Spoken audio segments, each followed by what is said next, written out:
His writing has sparked debate and spurred dialogue on race and racism. Nancy Giles is in conversation with author and educator Ibram X. Kendi.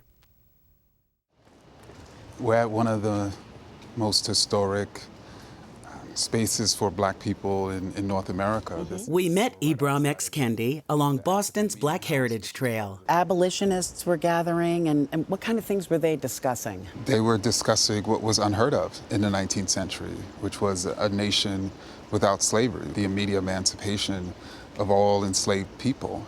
The African Meeting House is the oldest Black church in the country, built in 1806. You had abolitionists saying to the American people, you can't expect to end chattel slavery by doing nothing. The more you do nothing, the more slavery spreads and harms and tortures and kills. And in many ways, that's what's happening right now. If we don't actively seek to be anti-racist, then racism will persist. In this sanctuary, positive things happen. Kendi is the founder of the Center for Anti-Racist Research at Boston University, where he's a history professor. Why is it not enough to not be a racist as opposed to being an anti-racist?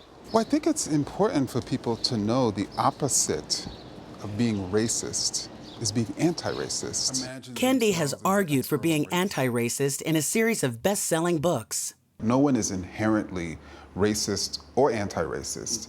It's about what we're doing. And so when we're expressing that the racial groups are equals, we're being anti-racist.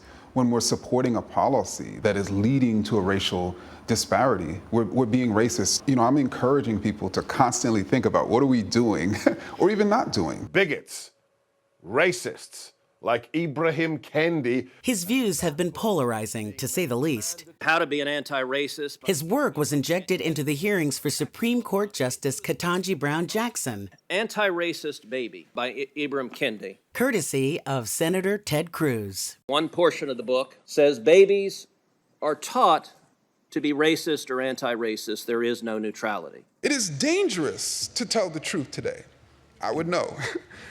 But as we've learned in the last few years, it is dangerous to not tell the truth. For people who are like, oh, slavery was over 200 years ago, why are we going back to that? Things are level now. It's a level playing field. Well, first, if it was a level playing field, there would not be all these racial disparities from health to wealth to education to incarceration. Or you think there is a level playing field, and the reason why certain racial groups are less wealthy or more likely to be poor or more likely to die or more likely to be incarcerated is because there's something inferior about them. I don't think that any racial group is inferior or superior. And so what that means is there isn't a level playing field. And then the question becomes, why isn't there a level playing field?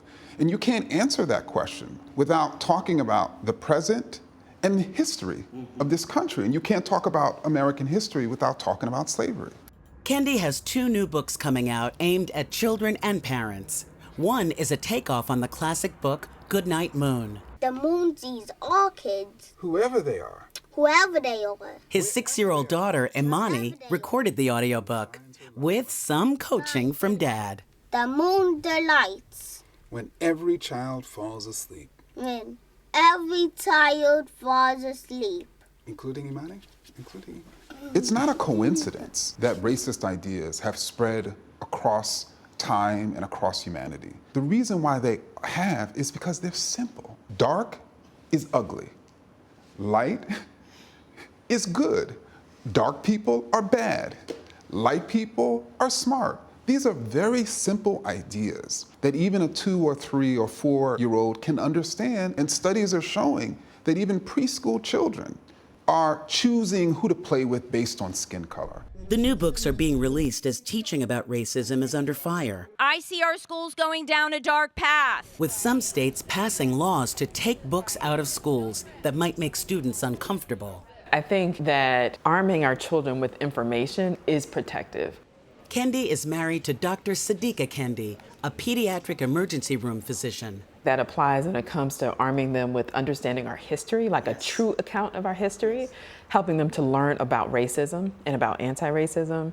And with Imani, her knowing this is what it is, this is the work that your father is doing. And unfortunately, because of that, there are people who don't like him and who don't like our family. The book is garbage. Actually, it's worse than that. Not only is it embarrassingly stupid, it is poisonous. When we're crossing the street with our 2-year-old, we teach them look both ways. Make sure there's not a car coming. Similarly, we have to teach them that there's these cars of racist ideas that are coming that could hit you. Good night, hate.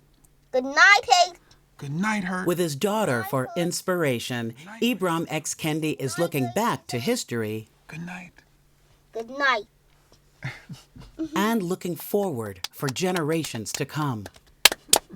Good job, Missy. Good job. Good job.